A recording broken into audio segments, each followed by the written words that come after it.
Hey Earpadz fans! Today, we would like to show you how to install your Sennheiser HD25 pads. Stick your fingers inside the pads and pull slightly outwards to remove the speaker mounting ring.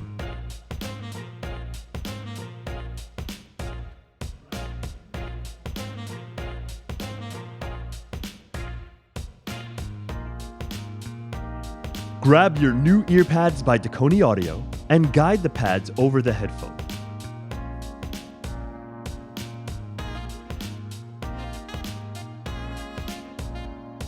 Use your finger on the inside of the pad to stretch it over the headphone. Adjust the pad to the right orientation and repeat once more.